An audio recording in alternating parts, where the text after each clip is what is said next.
Hi, Algebra 2 class. I'm going to get started here with our notes, if my phone doesn't fall over, for the section 5.5, completing the square. So once we do this, we'll have all of our methods for us to factor our trinomials completely. So let's see if we can go ahead and get started with these. Hopefully you guys can see everything okay.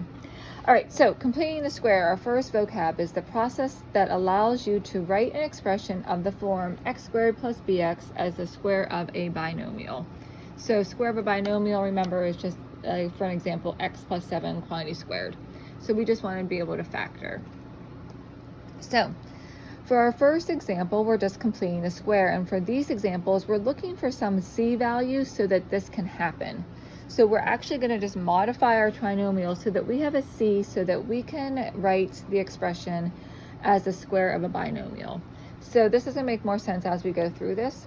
But for your first example, you're given the trinomial x squared plus 12x plus c, and we want c to be some perfect square so that we can factor this. So we're going to try to create a c based on our a and b here that will make this work. So your step is to first find b. Well, b is my 12. Remember the coefficient of the second term. So my b is 12.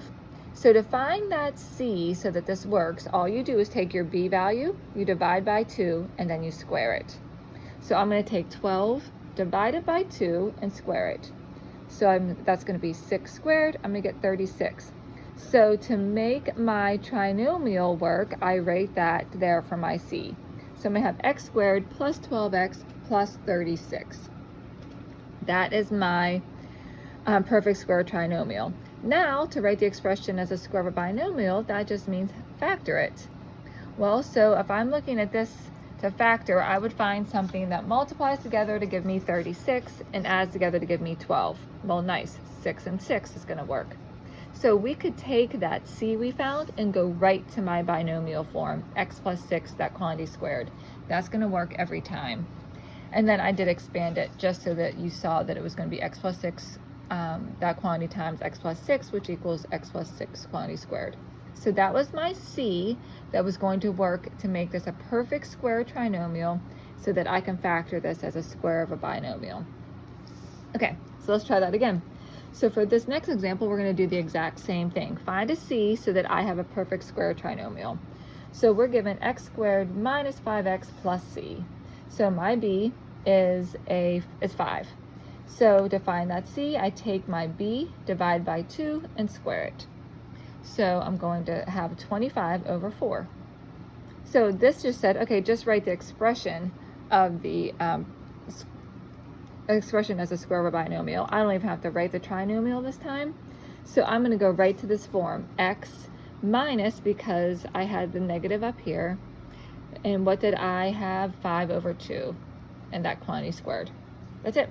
So then I could solve for x if I needed to, but that's all we had to do in this example, is just write the expression as the square of a binomial. So make sure you're able to follow those steps so that you can find your c that makes it a perfect square trinomial.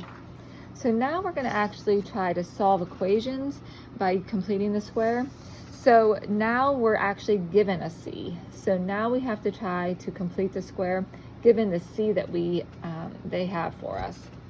So for this first one, we're given 2x squared plus 8x plus 12 equals 0 as our trinomial. And we have this c, but if you look at this, the way we were factoring before, we would multiply 2 times 12 and get 24 and find factors of 24 that add up to give us 8. Well, nothing works. So this is another red flag that we might have to solve this using the completing the square method. So to start, I recognize here that every single term shares a number 2 in it, or a factor of 2. So I'm going to divide everything by 2 just to make this trinomial as simplified as I can. So all I did was divide each term by 2. And now I have x squared plus 4x plus 6 equals 0. A little bit easier to work with. And now I can still see, again, I can't factor. There's nothing that multiplies together to give me 6 and adds together to give me 4. So I'm going to complete my square. Now, This c here is not helping me at all. I don't like this c. I need to find a new c so that I have a perfect square trinomial. So I need to get rid of this c, but I can't just eliminate it. I just need to move it to the other side. So I'm going to subtract 6 on both sides. So now I'm going to have it written x squared plus 4x equals negative 6. So now I can create a new c that's going to make this over here a perfect square trinomial. So remember, to do that, I just have to take my b, which is 4, divide by 2, and square it. So I'm going to have 4 divided by 2 squared, which is 2 squared. So now I rewrite that over here so that it creates a perfect square trinomial. So I'm going to have x squared plus 4x plus 2 squared equals this negative 6. But what I do to one side, I have to do to the other side. So I have to add that 2 squared on this side as well. So now I'm going to just start simplifying. So I'm going to have x squared plus 4x plus 4 equals negative 2, because negative 6 plus 4 is negative 2. So now I'm going to focus on just this side, and I'm going to factor it, because if I look here, factors of 4, 2, and 2, they multiply to 4, add to 2. So I know that I can have the factors x plus 2, quantity squared, equals negative 2 now. That's what was left on this side of the equal sign. So now we know how to solve for x. I'm just going to take the square root of both sides and have x plus 2 equals plus or minus the square root of negative 2. And I'm going to solve for my x still. I'm just going to subtract 2 on both sides. So I subtract 2 on both sides, I get x equals negative 2 plus or minus.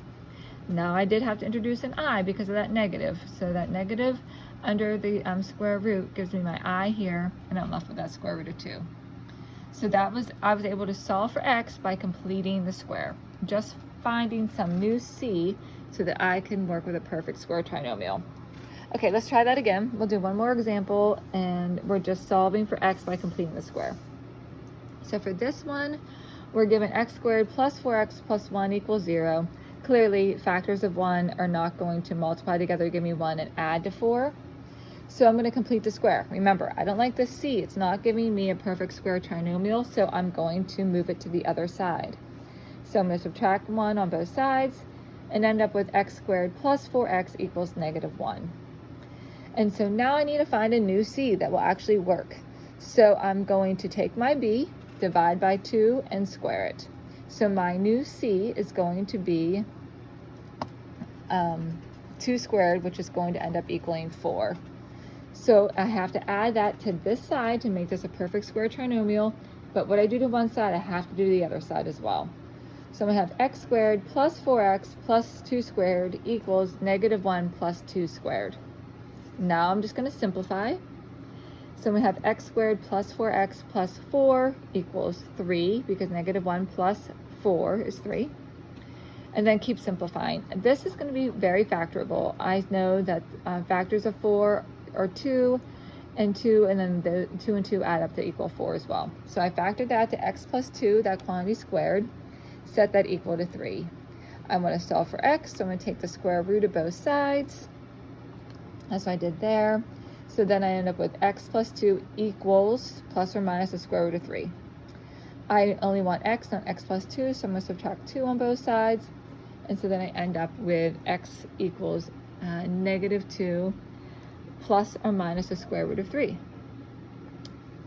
So there is completing the square again. So our next examples go through, well, when is this really helpful? Well, what's nice about this is we can complete the square. We can put our equations into vertex form. And so then we will have a vertex so that we can start plotting our vertex and start a graph if we need to. So that's our goal for these next two examples. So if we have the quadratic function y equals x squared plus 6x plus 7, and we want that to be in vertex form, and then find that vertex. So all I'm going to do is rewrite my original equation. And remember what vertex form was. That's from a couple chapters ago. We had that y equals a times x minus h, that quantity squared, plus k. And remember our vertex was the opposite sign of h and then the same sign k. That was our vertex. So that's what that's our goal here, is to be able to get this written in that manner. So again, if we wanted to factor this, we know there's nothing that's going to multiply together to give us 7 and add to 6. So we're going to do the exact same thing. We don't like our c. We need to move our c over and find a new c. So the first thing I did was I got my b equals 6. I divided by 2, and then I squared it, so that now I had 3 squared. So I wanted to make that my new c, so I was going to have to add that to this side and to this side of the equation. So I'm going to have y plus 3 squared equals x squared plus 6x plus that 3 squared. This 7 here needs to just stay for the ride, so I'm just have that plus 7. So now I'm going to kind of ignore that 7 for now and just worry about that perfect square trinomial that I created and factor that. So I'm going to have that y plus, all I did was simplify, 9 equals that x squared plus 6x plus 9 plus 7.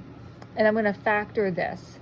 So I know that 3 times 3 equals 9 and 3 plus 3 equals 6. So I'm going to factor it as such. So I'm going to have y plus 9 equals the quantity x plus 3 squared plus 7. Now I want just this y and not the y plus 9, so I'm going to subtract 9 on both sides. So I'm going to end up with y equals the quantity x plus 3 squared minus 2, because I subtracted that 9, so 7 minus 9 is negative 2. Now as soon as I see that form, I know I'm in my vertex form. So now I can find my vertex. My vertex is going to be the opposite sign here, so negative 3, negative 2. And so there's my vertex. Okay, so just still completing the square and now using that to find a vertex so that I can plot a point. So again, we'll do another one, and just so that you have another example of us finding these vertex. So now our next one, we have y equals x squared minus 2x minus 4. So again, I have to find something that would multiply together to give me 4 and add together to give me negative 2, and that's not going to happen. So we need to complete the square. Remember, we don't like this c, so we're going to move it and then find a new c. So to do that, remember, I take my b and I divide by 2 and then square it, and that's my new c. So that's what I'm going to add to both sides of my equation.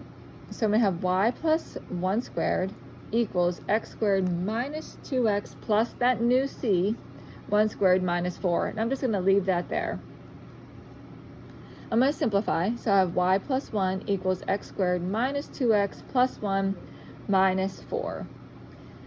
So now I have everything simplified. And remember, I'm going to worry just about this perfect square trinomial.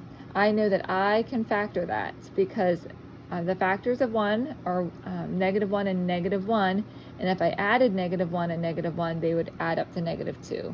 So I'm going to factor that. I have to leave this alone and just have it come down for the ride. So y plus 1 equals the quantity x minus 1 squared minus that 4. And now I'm going to simplify. I want y by itself, so I'm going to subtract 1 on both sides and get y equals x minus 1, the quantity squared, minus 5. Now I'm in vertex form.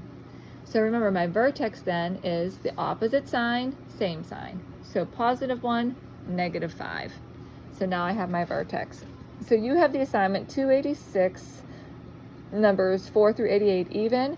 I would go through and do as many as you can. Send me pictures if you have questions, and I'll go through those. If you have questions, I'm betting somebody else does too, so I'll make sure I post those so that everybody can see them. When I go back through here, I'm afraid I said an x here. Make sure you realize that this is y plus 9. It's just that my printing was bad here. That was a y plus 9. If you have any questions, let me know. Hope everybody's doing okay and staying safe and healthy. Have a great day.